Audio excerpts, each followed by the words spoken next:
Amy. Hey, Dexter. Hey, Francis. I'm so glad y'all got to come by the demonstration garden this morning here at the Good Food Project.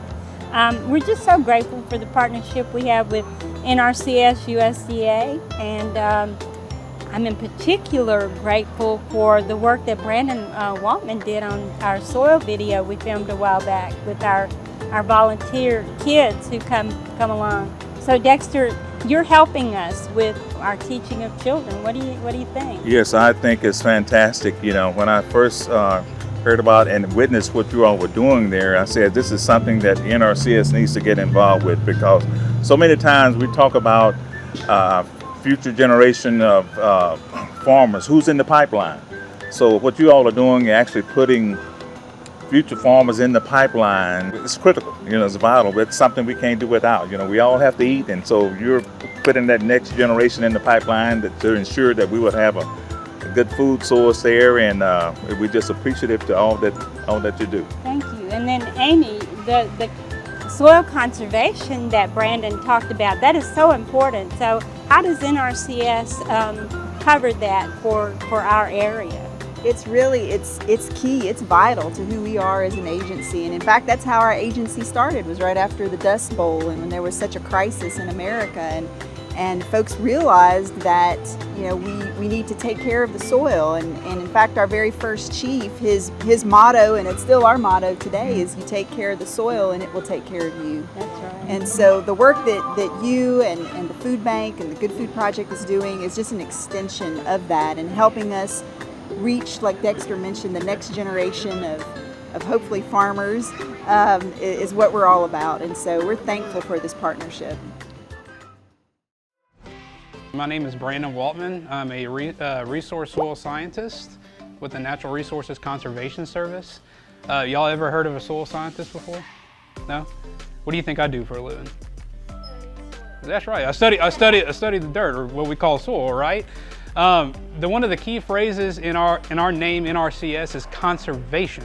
What does conservation mean? That's a great question. What do you think conservation means to y'all? The word conservation. Is it like protecting the earth?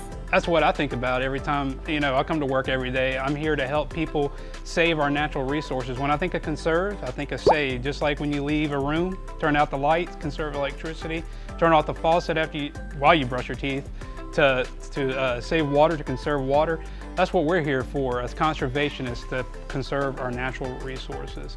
And one of the ones I'm going to talk about today is soil. And namely, we're going to talk about healthy soils and how do we conserve our soils that we have now, make them healthier to help produce more food and fiber for the growing population we have in the world. So when I talk about soil health, what comes to mind? I think of a soil's ability to function. So when you think of soils are good for growing food, right? We need soils to help produce the food and fiber that we use throughout the world. Some of our soils don't function properly. They have what we call poor soil health. Just like as a human being, you want to be healthy, right?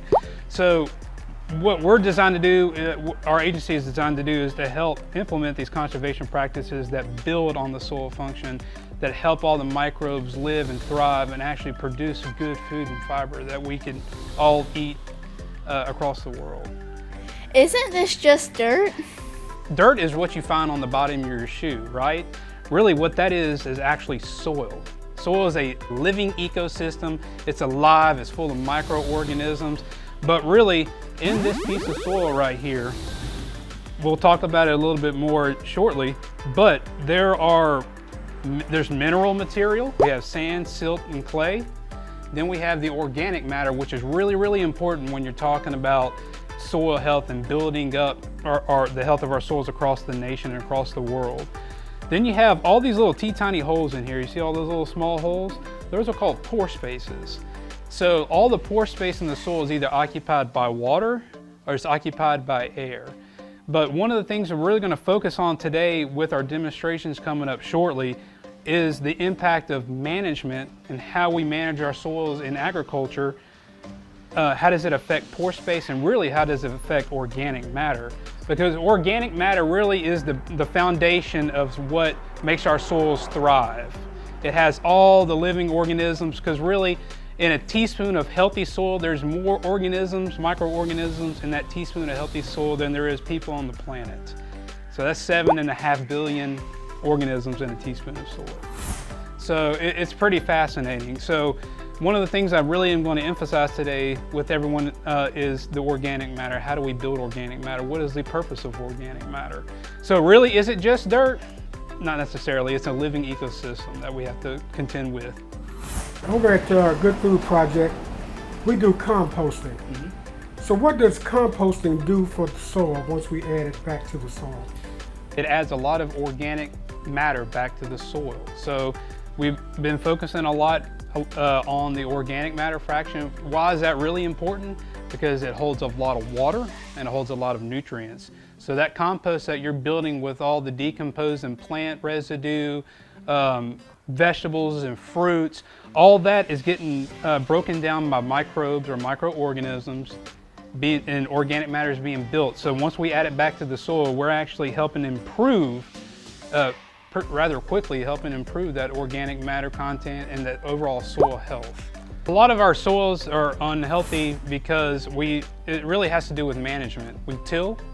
We actively till. A lot of the tillage helps certain microbes in the soil eat that organic matter, and you have a loss of organic matter. We apply a lot of excess fertilizers, a lot of pesticides. Like I was talking about earlier, we reduce the pore space, so we have a lot of excess runoff that occurs. So really it's about how we manage our soils, more or less, is why we have unhealthy soils. So that's what we're here as conservationists, just to help educate our clients and the public how to build on better soil health by doing more sustainable farming and more sustainable agricultural practices. Why is soil so important? That's a fantastic question. That is every time I do a presentation, that is the #1 question I ask my audience. Why is soil so important? Really, I think of soil as the foundation of life. It is the foundation of our civilizations, and that's been proven throughout the centuries of human history. Game begin. Okay, so this is our meat and potatoes of the discussion today. This is the Soil Health Rainfall Simulator. It's a tabletop demonstrator. But every time we do a demonstration like this, I really like to start off with what we call a slate test. It's a really, really quick and easy test that a lot of farmers can do on their operations to see where they're at in their soil health journey. We're going to see what happens, which soil is more resilient when we drop it in water. So this is, again, it's called a slate test. So when we talk about organic matter and building soil biology, what organic matter does, like I mentioned earlier, is help hold in water, right? Well, it also binds the soil together. So again, soils are made of sand, silt, and clay and organics. The organic glues in the soil help keep the mineral fraction together and builds pores, like we were talking about earlier. Pore space is extremely important in soils, and this is case in point. This bed right here has no pore space. I mean, it's just getting obliterated, right? And that's a rapid slake. Some samples we drop in water, it takes a while to slake, but this one here has virtually little to no organics in it to help keep that soil together and help build that natural, what we call porosity. It's pretty cool to see in person. Like, y'all can go in y'all's gardens and do this. Like, I know we add a lot of compost to it, but if you want to take and see where your natural soil is at, all you have to do is dig a shovel's worth, let them air dry, and then compare a site that you think is not good versus a site that is good. And then the site that's not good, how do you get to that better soil biology and continue what y'all are doing with the sustainable agricultural methods y'all are putting in place. But this actually is the same soil type. So this is what we call stilt loam. But this soil here is just extensively tilled, and this one here is properly managed. This one here usually has a cover crop in it after they harvest. They drill the seeds into the ground. Instead of going in there and plowing and rowing up beds, they drill it into the ground. So they're keeping a living root in the ground all year long. On the off season, or what they call the fallow period, they're putting in more diversity with covers, like I was talking about earlier. Different types of legumes, grasses, brassicas, stuff like that. So you're having good biodiversity, above ground biodiversity, which equates to good below ground biodiversity. You're keeping a living root in the ground all year long. You're minimizing that erosion. You're keeping soils in place by having something, a root in the ground to help keep it in place.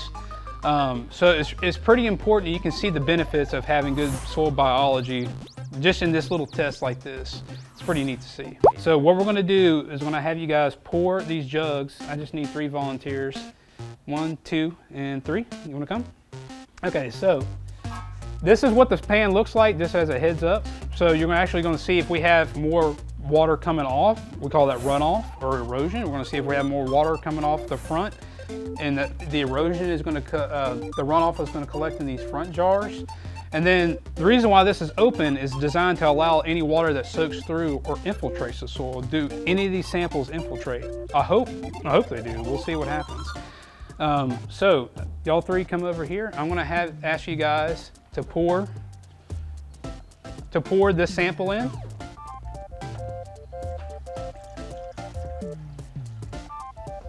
And if we need to add more water, we can definitely add more water. So if y'all come around the front, immediately what do you guys notice when you have on soil that has nothing protecting it? No armor protecting the soil. A lot of turbid water, a lot of sediment that's going into our water, okay? So we see that pretty easily, right? What do you see about this one right here that has a little bit of cover on the ground, helping protect that soil? What does it do? What do you see the differences between these two? It's a little bit cleaner. I wouldn't want to drink either one of these at all, but this one is a little bit cleaner. You do have some soil that is lost, but at least that residue is minimizing that raindrop impact, because really when it rains on bare ground, what happens, it acts like a little bitty bomb on the soil surface. It hits that soil, it displaces the mineral particles, the sand, silts, and clays, and it actually clogs up the pores. And we talked about pores today. Very, very important concept. This one here has a lot of pores in it, this one didn't. This one is equatable to this. Very little pore space, it gets sealed off, so the water has nowhere to go in the soil, so it just runs right off. And case in point, you have erosion and you have sediment. You can actually see that sediment line on the bottom. So we want a good soil that has good function, good soil health, to be able to help soak up some of that water. You know, in these heavy rainfalls, sometimes the soil can only hold so much. So you'll have some runoff occur. But if we can help build that soil biology, we can capture a lot of that initial rainfall. One of the things that we try to stress upon is the soil health principles, keeping the soil covered, maximize biodiversity, minimize disturbance. We want to do all those things to help improve and to get our soil to this state. And remember, a healthy life is a happy life.